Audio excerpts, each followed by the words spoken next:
Então, vamos lá, minhas irmãs, meus irmãos, nós vamos iniciar mais um estudo hoje. Hoje nós vamos estudar O Céu e o Inferno, essa obra básica que vem nos falar, né, sobre a vida após a morte, as esperanças, as consolações, né? Mas antes nós vamos ler o Evangelho e a nossa amiga Malvina vai ler para nós. Tá bom, Malvina? E depois você já faz a oração, tá Tá certo? bom. Então, tá bom. Então, boa noite a todos. Vamos começar na leitura do Evangelho. Os judeus haviam desprezado os verdadeiros mandamentos de Deus para se aferrarem à prática dos regulamentos que os homens tinham estatuído e da rígida observância desses regulamentos faziam casos de consciência. A substância muito simples acabava por desaparecer debaixo da complicação da forma. Como fosse muito mais fácil praticar atos exteriores do que se reformar moralmente, lavar as mãos do que expurgar o coração, iludiram-se a si próprios. Os homens, tendo como quites para com Deus, por se conformarem com aquelas práticas, conservando-se tais quais eram vistos, se lhes ter ensinado que Deus não exigia mais do que isso. Daí o haver dito o profeta: é em vão que esse povo me honra de lábios, ensinando máximas e ordenações humanas. Verificou-se o mesmo com a doutrina moral do Cristo, que acabou por ser atirada para segundo plano, de onde resulta que muitos cristãos, a exemplo dos antigos judeus, consideram mais garantia a salvação por meio das práticas exteriores do que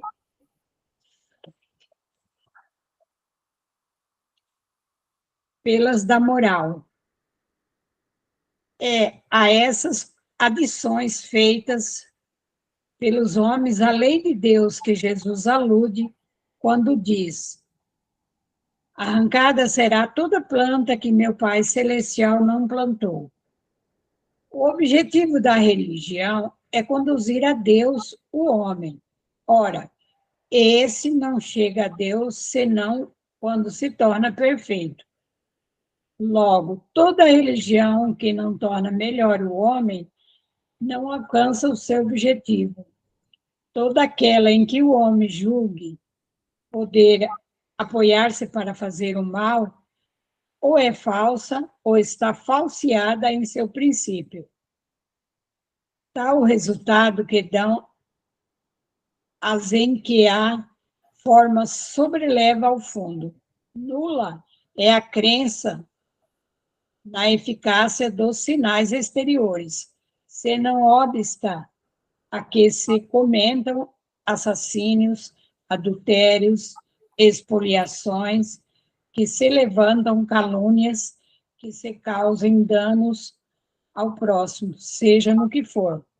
Semelhantes religiões fazem supersticiosos, hipócritas, fanáticos, não porém homens de bem. Não basta se tem as aparências da pureza acima de tudo. É preciso ter a do coração. Então, Malvina, e aí? Comenta aí para nós. E aí, explica aí, Márcia. Ai, meu Deus. Lindinha da mamãe. Então, né, nós estamos nesse capítulo vendo sobre a questão da pureza, né? Bem-aventurados os que têm puro coração, por conta verão a Deus. Então, que pureza é essa, né?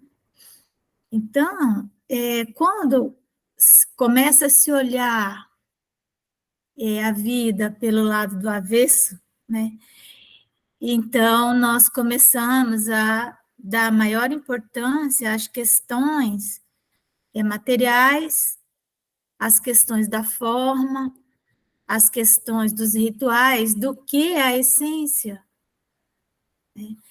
É um pouco natural, um pouco não, é natural, é da natureza humana, precisar de se projetar ainda nos objetos, nas pessoas.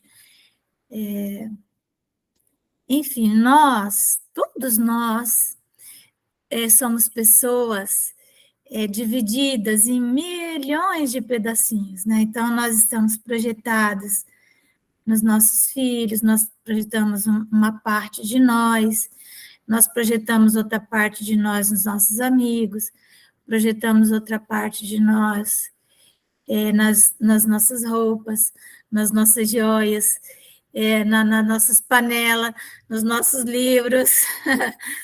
Então, são projeções que fazemos. Na religião, nós nos projetamos nas imagens, nós nos projetamos, são bengalas, né, psicológicas.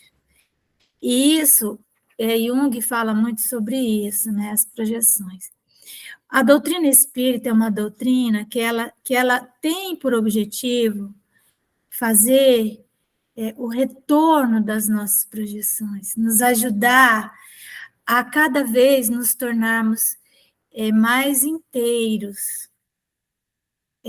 Nós pegarmos aquilo que projetamos no outro e retornar para nós. Mas esse é um processo longo e, evidentemente, que não é tão fácil nem tão simples. Então, Jesus vem falar sobre isso, né? Então, ele diz assim, ó, para o que acabou acontecendo com os judeus? Para eles ficou mais fácil praticar, né, regulamentos, transformar determinadas orientações em leis divinas, porque isso, de certa maneira, é muito mais fácil do que você se modificar interiormente. Então, para agradar a Deus, então lavar as mãos, né? É mais fácil, como ele diz assim, ó, praticar atos exteriores do que se reformar moralmente. Lavar as mãos do que expurgar o coração, né? Das suas... Expurgar, né? Botar para fora tudo aquilo que é doença. Então,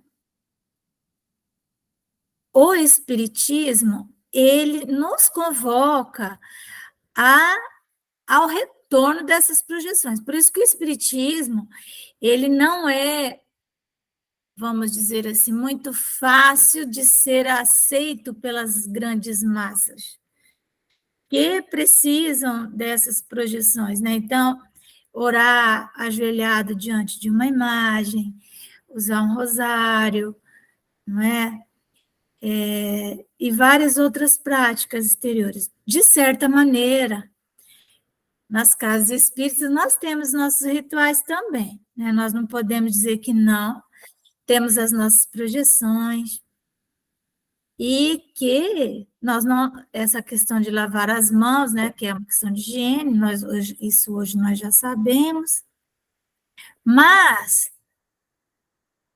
é comum entrar numa casa espírita, ver lá uma fotografia do Dr. Bezerra, Eurípides Barçanufo.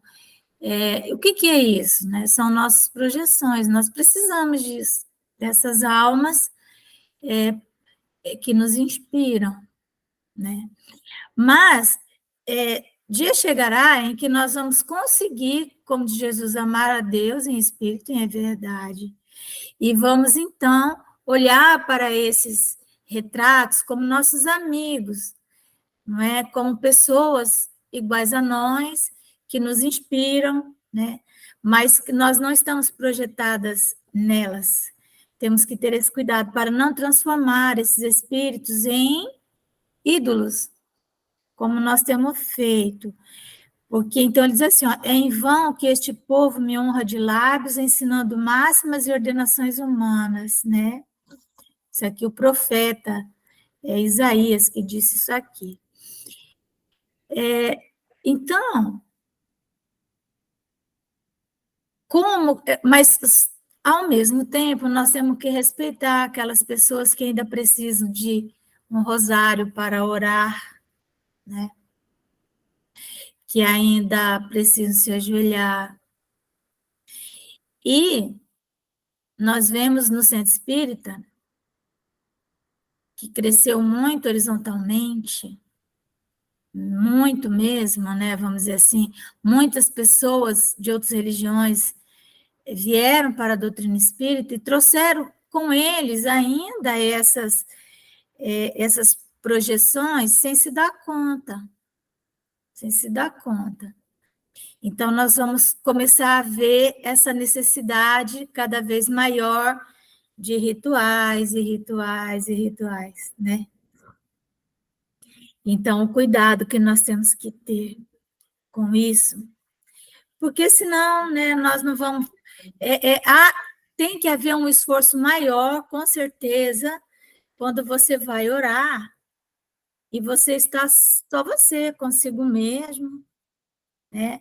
Falando diretamente com Deus. Nós temos mais facilidade de orar aos santos do que orar diretamente a Deus. Isso é um condicionamento também da Igreja Católica, né? Então, se ora para o santo. E hoje nós evocamos, querendo ou não, ainda chorando, temos que admitir isso, evocamos os espíritos nobres que estiveram entre nós, né? E esquecemos que a nossa ligação é com Deus, é igual a religião, ela tem o objetivo de nos ligar a Deus, né? A Ele, religare, né? Religião, religare, nos religar a Deus, chegar até Deus. Então, nós temos que prestar atenção. Hoje nós fazemos música para espíritos, ficamos cantando. Isso é errado? Não é nem errado nem certo, isso é uma projeção. Isso é uma projeção. Oi, Rosa. Eu tenho uma filha que é evangélica, e ela condena essa questão, por exemplo, nos católicos da imagem, e nós buscando aos espíritos iluminados para nos ajudar. O argumento que eu usei com ela outro dia foi que é o seguinte, por exemplo, numa república, né, num país igual o nosso, nós temos o presidente, tem o senador, tem o deputado, tem o vereador, tem o síndico do nosso prédio. Então, a gente começa a pedir por escala. Então, pede para um, aí o outro vai lá e pede para o outro para poder chegar até Jesus, porque parece que, às vezes, a gente está chovendo no molhado, falando sem parar e de uma determinada coisa, então a gente começa a pedir para o santo, no caso, que seria o do santo da igreja, que seria para nós Eurípides Barçanufo, que seria Bezerra de Menezes, no caso de saúde. Chico Xavier, né? Até que Chico Xavier eu até não evoco, eu evoco muito Bezerra de Menezes e Eurípides Barçanufo, porque eles foram gente como nós, entendeu? essa é a minha maneira de pensar. Eles foram pessoas como nós, viveram esse mundo aqui de batalha, né? E eu acho assim, as minhas querelas, Jesus é muito importante para eu ficar incomodando ele com as minhas coisinhas pequenas, os problemas mais insignificantes. Não sei se você concorda com isso, ou eu estou errada. Não, você não está nem errada nem está certa. Isso Muito antes, pelo contrário. isso. O que que é isso? Isso é uma projeção, né? Por quê? Porque você sente mais facilidade de conversar com Eurípides, porque você está projetada nele. Você se vê nele também, entendeu? As projeções são os nossos pedaços que ficam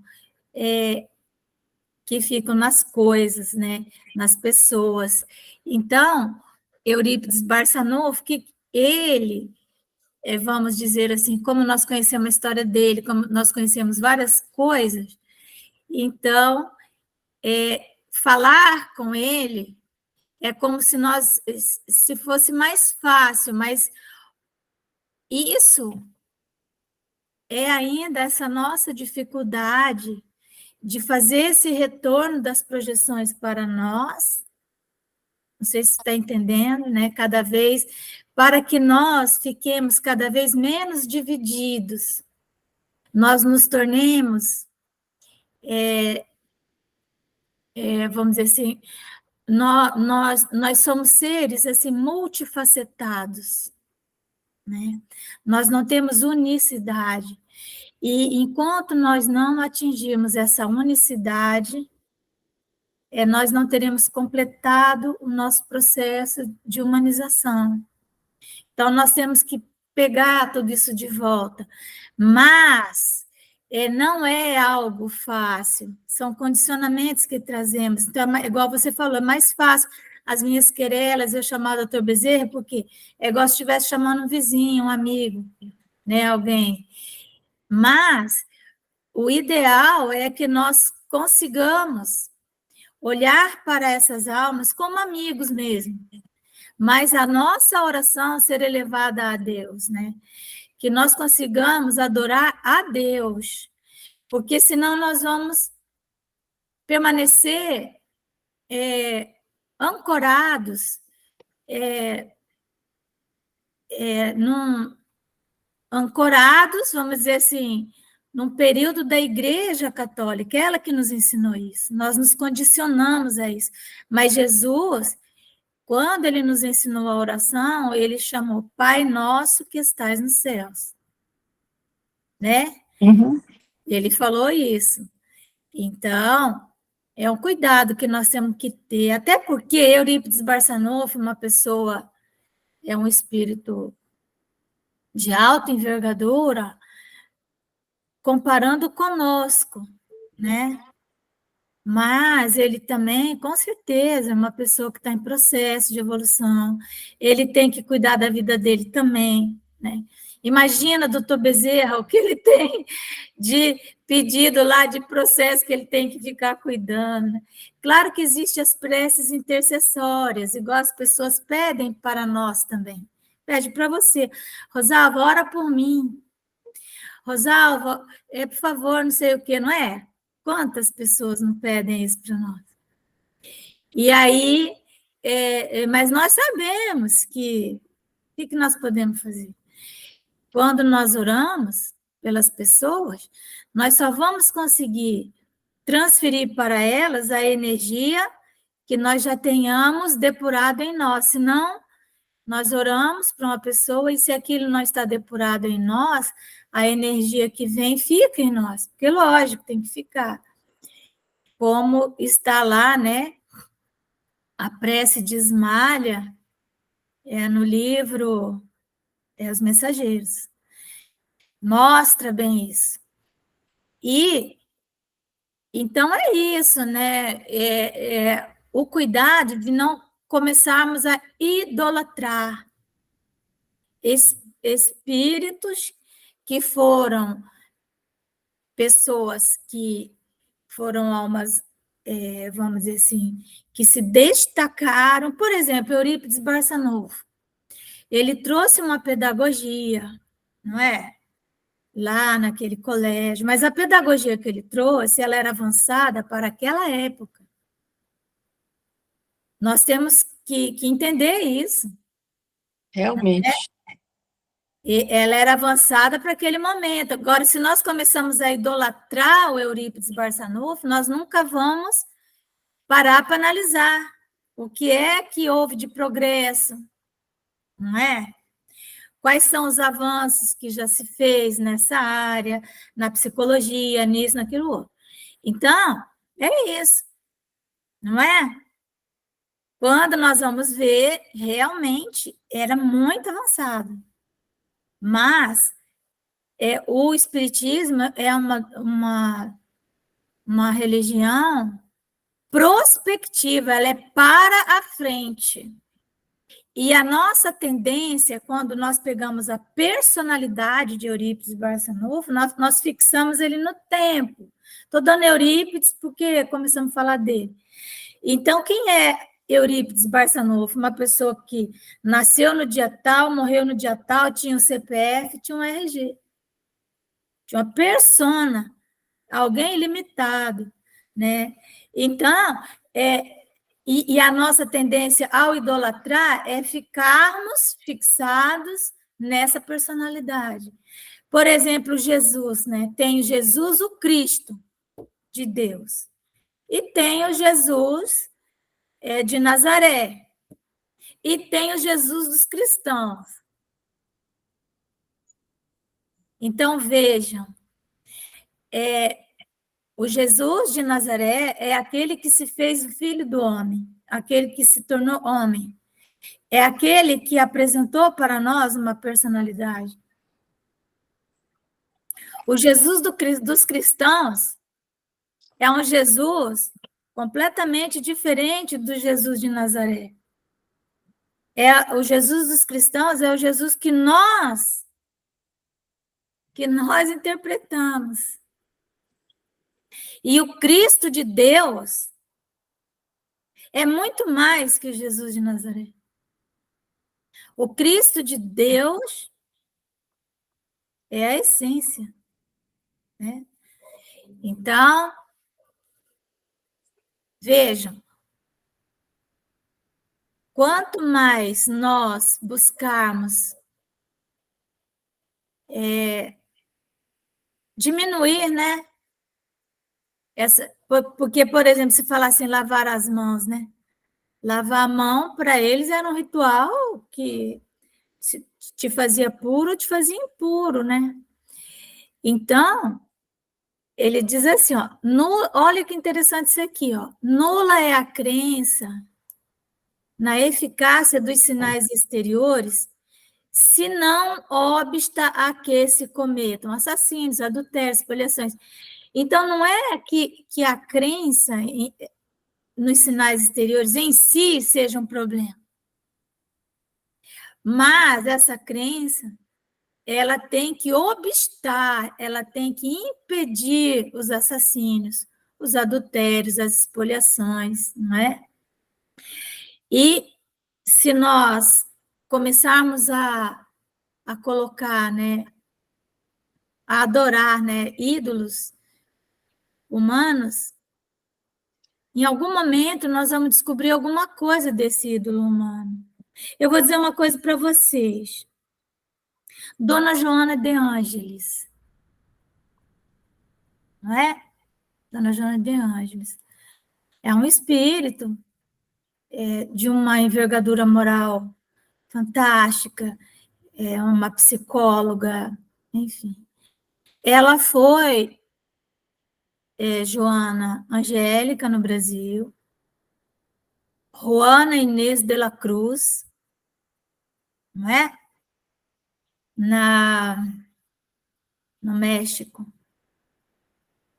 Juana Inês de la Cruz, quando você vai ver a biografia dela, ela é uma pessoa muito humana. Eu tenho um livro dessa grossura, assim, de Juana Inês de la Cruz, e teve uma série na Netflix falando sobre ela. Então, se você pega a Dona Joana e começa a idolatrar, e você tem ainda seus preconceitos, você está cheio de projeções, você tem seus preconceitos, e você vai conhecer quem foi Juana Inês. Ela foi uma freira maravilhosa e tal, mas ela se refugiou, na verdade, no mosteiro por questões. Ela era uma mulher avançadíssima para sua época. Ela escrevia poemas românticos, cartas de amor, coisas que uma pessoa preconceituosa pode ficar chocada. Entendeu? Então, é isso que nós temos que daí olhar para essas coisas com muito silêncio também, né? Não sei se está dando para entender. E não é por outro motivo que Jesus, na parábola da figueira que secou, ele fala assim, ele amaldiçoa a figueira, mas não era tempo de figo. Então, por que ele amaldiçoou? Só que ela estava coberta de folhas. E uma figueira, para que esteja coberta de folhas, ela tem que ter o fruto. Entenderam? Porque o fruto e a folha, por exemplo, se uma figueira, eles são quase que concomitantes, certo? Se uma figueira tem folha, ela tem que ter fruto. Então, aquela figueira, ela estava coberta de folhas e de longe, nossa, uma figueira com folha, então ela tem fruto. Só que aí, a hora que você chega, ela não tem fruto. Então, ela só tinha aparência. Então, por isso que aqui no final diz assim, ó, não basta se tenham as aparências da pureza, acima de tudo é preciso ter a do coração. Mas não tem problema você acreditar em sinais exteriores. Tem pessoas que acreditam e precisam dos sinais. Elas necessitam. Tem uma história de uma senhora que ela orava no rosário. Olha só, o rosário, né, da igreja. Então, ela tinha todo dia de manhã tinha um raiozinho de luz que entrava por um buraquinho daquelas casas de madeira, entrava aquele raiozinho de luz, aquele buraquinho, e ela orava ali, depois ela pendurava o rosário dela naquele raio de luz e ele ficava de pendurado ali, no raio de luz, ficava ali pendurado. E aí, um neto dela, um parente dela, provavelmente espírita, chegou e falou, mas vó, você tá, que isso? O rosário não significa nada. A senhora está orando aí com esse rosário, isso não significa nada. A senhora tem que se libertar disso. E no dia seguinte, ela continuou orando com o rosário, mas algo aconteceu dentro dela, e ela diz assim, nossa, eu nunca mais consegui pendurar o rosário no raio de luz, né? Entenderam? Então, nós temos que ter esse cuidado, né? Porque às vezes as pessoas também fazem críticas às imagens sem saber o significado daquilo para a pessoa, né? Então, isso que você falou para tua filha, você falou bem falado, bem direitinho. Vai depender de cada um ir se libertando, né, disso. Eu já vi santinho do doutor Bezerra. A foto do Bezerra e atrás, oração a Bezerra de Menezes. Igualzinho na Igreja Católica. Entendeu? É errado, é certo? Os pioneiros iriam... Allan Kardec, né? Iria dizer que isso não condiz, assim, né? Mas é da pessoa, é do centro espírita. Então, o que nós temos que fazer, né? É isso, gente. Malvina, faz oração? Oi. Tá, tá Falamos bom. tanto, hein, Malvina? Oi? Falando tanto, né, amor? Pois é. Não, mas é isso mesmo, tem que falar. Né? Nesse instante, vamos elevar os nossos pensamentos, pensar em Jesus, pensar em Deus, que é o Pai maior, que Ele nos acolha, nos dê força, nos dê fé e perseverança. Peço a Ti, Senhor, pela nossa família, pela família dos nossos amigos que estão conosco aprendendo e também por aqueles que não puderam estar hoje. Te peço, Senhor, pelos nossos irmãos que estão em guerra, que eles possam ser acalmados, acalentados e terminar com essa guerra insana. Jesus, peço também a Ti, pelos nossos irmãos que estão enfrentando as enchentes, perderam suas casas, seus familiares.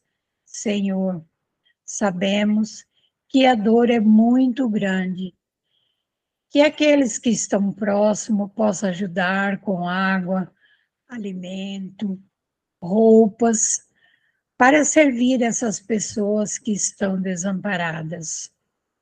Jesus, peço a Ti por todos aqueles que estão nas ruas neste momento, que chegue até eles uma sopa quentinha, um afago, uma palavra amiga, para que eles se sintam melhores em suas vidas. Mestre Jesus, peço por todos aqueles que estão nos hospitais neste momento, leva, Senhor, a cura, leva a vontade de viver nessas pessoas e ilumina os médicos, os enfermeiros, os assistentes que lá estão para cuidar de todos. Mestre Jesus, te peço pelas creches, os orfanatos, os lares dos idosos, os presídios. Leva, Senhor, a compreensão e a luz a todos esses lugares. Eu hoje te agradeço, Senhor, por tudo que nos destes, o trabalho, a família e estar neste momento orando mais uma vez em teu nome e aprendendo sempre um pouquinho mais da sua doutrina que é tão maravilhosa. Esteja, Senhor, conosco, hoje, agora, por todo sempre, que assim seja. Que assim seja, graças a Deus. Que assim seja, graças a Deus. Que assim seja. Então, agora nós vamos passar para o livro Céu e Inferno, né? Primeira parte, capítulo 9, capítulo 9, em algarismo romano. E aí nós estamos no item 9. Porque esse capítulo que nós estamos vendo, ele fala justamente dos demônios. Então, nós começamos aqui, ó, os demônios segundo a igreja, que aí pega o item 7, né? A explicação da igreja para os demônios. Então, ela diz que são esses anjos que foram decaídos, né? A teoria da igreja para a existência dos demônios. E que Lúcifer, inclusive, né, sucumbiu aos pensamentos de inveja e de orgulho, que ele, na verdade, ele queria ser igualzinho a Deus, né? E aí, então, ele sucumbiu ao orgulho e à inveja, olha só, né? Isso é o que a doutrina da igreja, quando Kardec fala igreja, ele está se referindo à igreja católica, nas suas várias versões. Então, aí Kardec, ele vem dizer o seguinte, que essa doutrina, dos demônios, segundo a igreja, ele diz assim, no item 9, esta doutrina suscita várias objeções, né? Vários senões, não é? Então, vamos ver lá quais são as objeções que Allan Kardec faz, né? Ele que era o bom senso encarnado, uma lucidez impressionante, né? Então, ele diz assim, ele começa a construir um raciocínio. Se Satã, né, o Satanás, e os demônios eram anjos, eles eram perfeitos, não é? Porque os anjos, segundo a doutrina da igreja, são seres criados perfeitos. Como, sendo perfeitos, puderam falir a ponto de desconhecer a autoridade desse Deus em cuja presença se encontravam? Que perfeição, então, é essa? Pergunta Allan Kardec, né? Como que eles podiam ser perfeitos? Se eles se deixaram envolver pela inveja, pelo orgulho? Aí ele continua, Allan Kardec. Ainda se tivessem logrado uma tal eminência gradualmente, depois de haver percorrido a escala da perfeição, poderíamos conceber um triste retrocesso, não, porém, do modo por que nos apresentam, isto é, perfeitos na origem. Então, se eles já, na sua origem, já eram perfeitos, então, dentro desse argumento, a conclusão qual que é? A conclusão é esta. Deus quis criar seres perfeitos, porquanto os favorecera com todos os dons, mas enganou-se. Logo, segundo a igreja, Deus não é infalível. Então, veja, segundo a igreja, Deus criou os homens, nós, imperfeitos, falíveis, passíveis de pecarmos e depois até ir para o inferno. Mas ele criou os anjos, perfeitos, com tarefas diferentes, porém perfeitos nas suas tarefas, né? Então, parece que Deus errou, né? Segundo a igreja, Deus não seria infalível. Então, se ele está sujeito à falha, será que Deus é Deus, né? Segunda objeção. Pois que nem a igreja, nem os sagrados anais explicam a causa da rebelião dos anjos para com Deus, e apenas dão como problemática, quase certa, porém não certa, a relutância no reconhecimento da futura missão do Cristo. Que valor, perguntamos, né? Pergunta Kardec. Que valor pode ter o quadro tão preciso e detalhado da cena então ocorrente?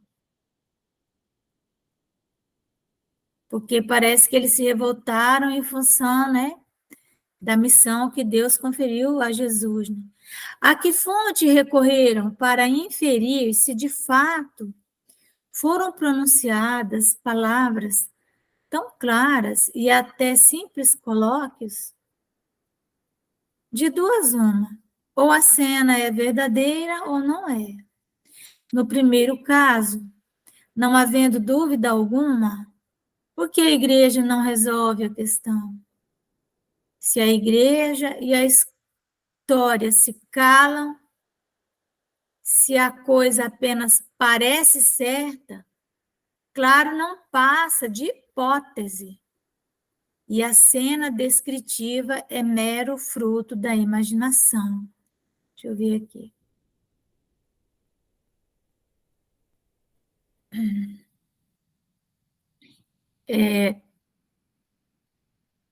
Tem aqui, né, vamos dizer assim, né, que essa doutrina, né, ela é corroborada por Moisés, a nota que Allan Kardec faz, né, quando diz em Gênesis 6, 6 e 7, é o seguinte: ele, Deus, né, se arrependeu de haver criado o homem na terra e penetrado da mais íntima dor, Deus, né, disse: exterminarei a criação da face da terra, exterminarei tudo, desde o homem aos animais, desde os que rastejam sobre a terra até os pássaros do céu, porque me arrependo de os ter criado. Ora, um Deus que se arrepende do que fez não é perfeito, nem infalível, portanto não é Deus. E são estas as palavras que a igreja proclama. Tampouco se percebe o que poderia haver de comum entre os animais e a perversidade dos homens, para que merecessem tal extermínio. Então, por que exterminar os animais se a maldade era dos homens, né? Então, aqui outra nota de Allan Kardec a respeito dos anjos decaídos, né? Isaías 14, 11 e seguintes. Teu orgulho foi precipitado nos infernos, teu corpo morto baqueou por terra, tua cama verterá podridão e vermes tua vestimenta.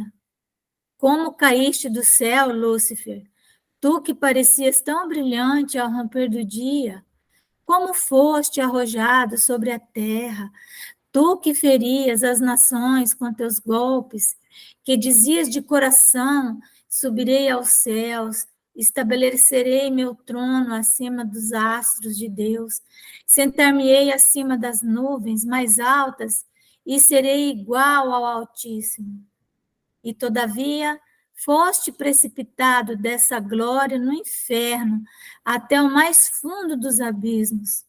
Os que te virem aproximando-se, encarar-te-ão, dizendo: será este o homem que turbou a terra, que aterrou seus reinos, que fez do mundo um deserto, que destruiu cidades e reteve acorrentados os que se lhes entregaram prisioneiros? Estas palavras do profeta, agora Kardec falando, não se referem à revolta dos anjos, são sim uma alusão ao orgulho e à queda do rei da Babilônia, que retinha os judeus em cativeiro, como atestam os últimos versículos. O rei de Babilônia é alegoricamente designado por Lúcifer, mas não se faz aí qualquer menção da cena descrita. Essas palavras são do rei, que as tinha no coração e se colocava por orgulho acima de Deus, cujo povo escravizara. A profecia da libertação do povo judeu, da ruína de Babilônia e do destroço dos assírios é, ademais, o assunto exclusivo desse capítulo. Então, continuando, né? Tá vendo?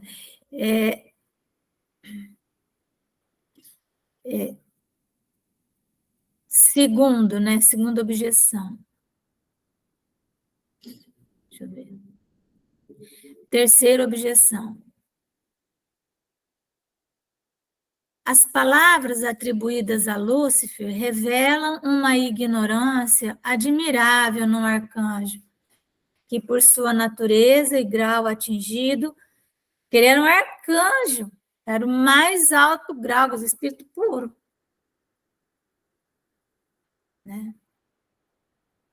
Que por sua natureza e grau atingido, não deve participar, quanto à organização do universo, dos erros e dos prejuízos que os homens têm professado, até serem pela ciência esclarecido. Como poderia, então, dizer que fixaria a residência acima dos astros, dominando as mais elevadas nuvens? É sempre a velha crença da Terra como centro do universo, do céu que, formado de nuvens, estendendo-se às estrelas, e da limitada região destas, que a astronomia nos mostra disseminadas ao infinito, no infinito espaço. Sabendo-se, como hoje se sabe, que as nuvens não se elevam a mais de 2 léguas, da superfície terráquea e falando-se em dominá-las por mais alto, referindo-se a montanhas, preciso fora que a observação partisse da terra, sendo ela de fato a morada dos anjos. Dado, porém, ser esta em região superior, inútil fora alçar-se acima das nuvens, porque, né, um anjo não iria falar isso. Emprestar aos anjos uma linguagem tisnada de ignorância é confessar que os homens contemporâneos são mais sábios que os anjos. A igreja tem caminhado sempre erradamente, não levando em conta os progressos da ciência. Certo? Deixa eu ver uma coisa aqui. Item 10. A resposta à primeira objeção acha-se na seguinte passagem. A Escritura e a tradição denominam céu o lugar no qual se haviam colocado os anjos no momento da sua criação. Mas esse não era o céu dos céus, o céu da visão beatífica, onde Deus se mostra de face aos seus eleitos, que o contemplam claramente e sem esforço, porque aí não há mais possibilidade e nem perigo de pecado. A tentação e a dúvida são aí desconhecidas. A justiça, a paz e a alegria reinam imutáveis. A santidade e a glória imperecíveis. Era, portanto, outra região celeste, uma esfera luminosa e afortunada, essa em que permaneciam tão nobres criaturas, favorecidas pelas divinas comunicações, que deveriam receber com fé e humildade, até serem admitidas no conhecimento da sua realidade, essência do próprio Deus. Do que precede, né, desses argumentos, se infere que os anjos decaídos pertenciam a uma categoria menos elevada e perfeita, não tendo atingido ainda o lugar supremo em que o erro é impossível. Pois seja, mas então há manifesta contradição nesta afirmativa. Deus, em tudo, os tinha criado semelhantes aos espíritos sublimes, que, subdivididos em todas as ordens e adstritos a todas as classes, tinham o mesmo fim e idênticos destinos, e que seu chefe era o mais belo dos arcanjos. Ora, em tudo semelhantes aos outros, não lhes seriam inferiores em natureza, idênticos em categorias, não podiam permanecer em um lugar especial. Intacta subsiste, portanto, a objeção. Vai dar para ler mais uma. Tem 11. E ainda há uma outra, que é certamente a mais séria e a mais grave. Dizem, este plano, a intervenção do Cristo, concebido desde toda a eternidade, foi manifestado aos anjos muito antes da sua execução. Deus sabia, portanto, e de toda a eternidade, que os anjos, tanto quanto os homens, teriam necessidade dessa intervenção. Ainda mais, o Deus onisciente sabia que alguns dentre esses anjos viriam a falir, arcando com a eterna condenação e arrastando a igual sorte uma parte da humanidade. E assim, de caso pensado, previamente, condenava o gênero humano, Deus, né, condenava. Então, Deus condenava a sua própria criação. Deste raciocínio não há fugir por conta de outro modo, teríamos que admitir a inconsciência divina, apregoando a não presciência de Deus.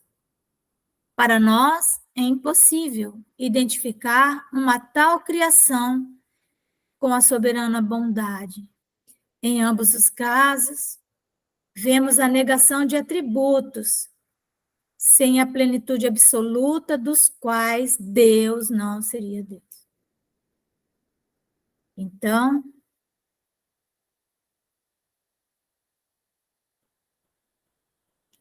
meus irmãos, vamos ler mais um argumento.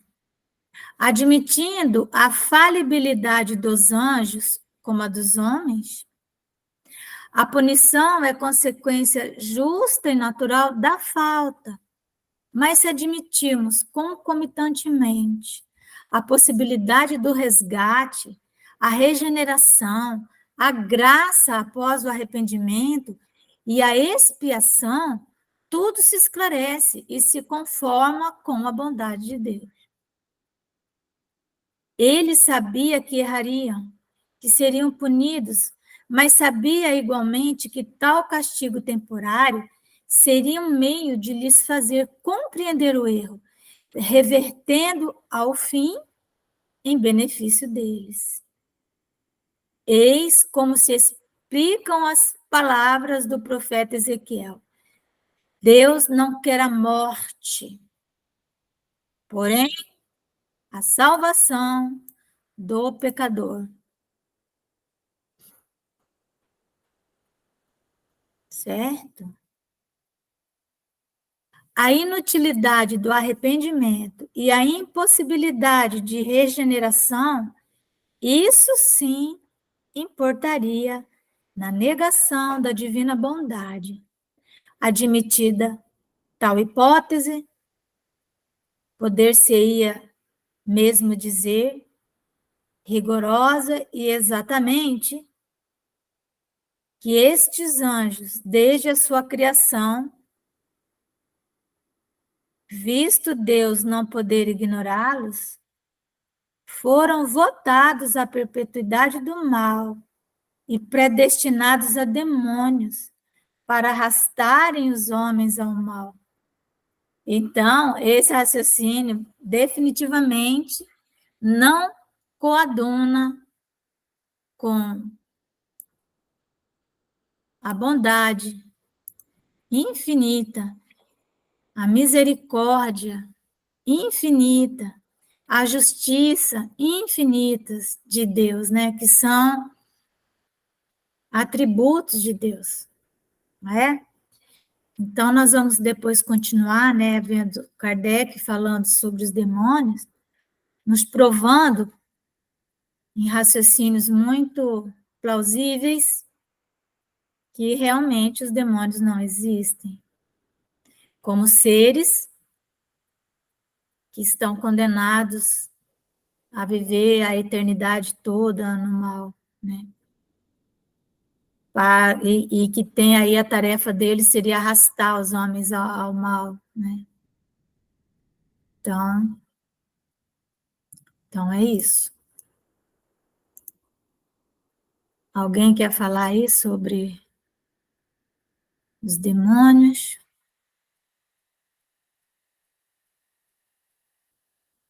É porque não tem lógica, né?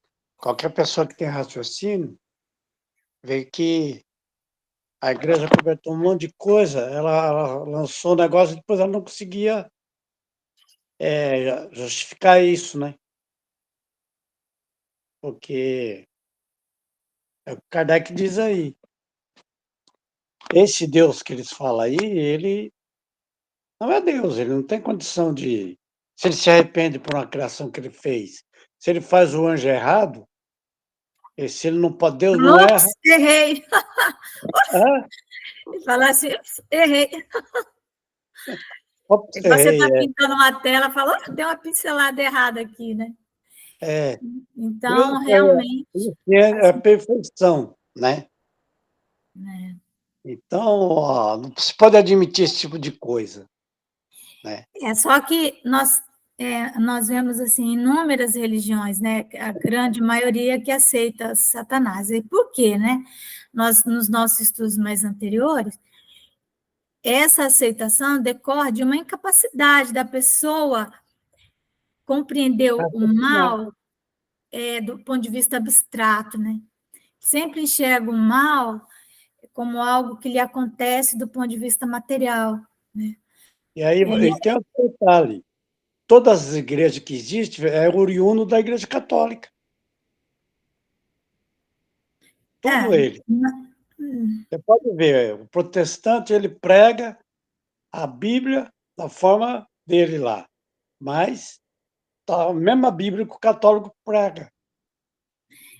Mas Então, existem outras religiões, né, que também pregam a existência dos demônios. Mas, enfim, o fato é que um raciocínio, Kardec colocou a igreja, né, porque nós estamos no Ocidente, né, essa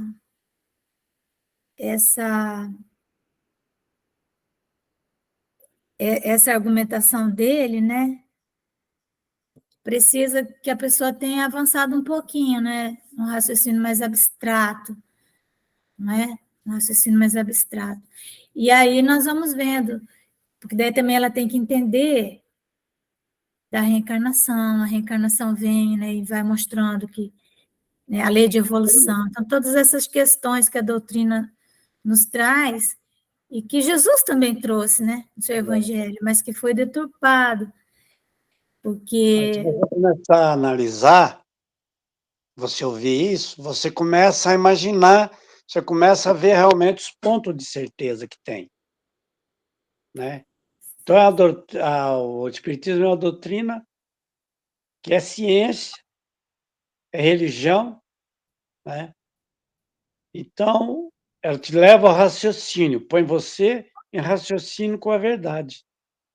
Pois é, mas é por isso que eu estou dizendo que nós também temos que estudar o Espiritismo Sim, nas suas obras, né, básicas, estudar, nos deter, para que nós venhamos cada vez mais nos introjetando, né, fazendo o retorno das nossas projeções, fazendo esse retorno, para que nós possamos cada vez mais conseguir fazer raciocínio abstrato, porque muitas pessoas não conseguem, não adianta, você vai falar, ela sempre vai entender o Satanás, por quê? Porque ela vê a vida de um ponto de vista material, as coisas que lhe acontecem, perdeu o emprego, então foi o demônio, vamos ver que perdeu o marido, foi o demônio. a coisa que acontece para ele é fruto dos seus próprios atos, né? A Mas ele pessoa não vai não vê enxergar isso. assim, ele sempre vai Ele enxergar que enxerga foi... sempre que é o Satanás fazendo o inferno na vida dele. É a muleta que tem. O cara faz uma puta de uma burrada, quando a fatura chega, é o diabo. É o diabo que fez isso. Não é assim? Aham, é. Então tá, gente, vamos lá. Terceiriza a culpa, né, Eliseu? Transfere a culpa pro chifrudo lá, que não tem nada a ver com a coisa. Gravado, Eliseu. Cuidado com as suas palavras. O ser humano é assim. Desculpa. Ele Tá bom, gente. Então, nós vamos encerrando, né, aqui. Mas Deixa eu uma coisa que você falou aí, que qualquer parar pessoa aqui que tem logo essa gravação. dúvida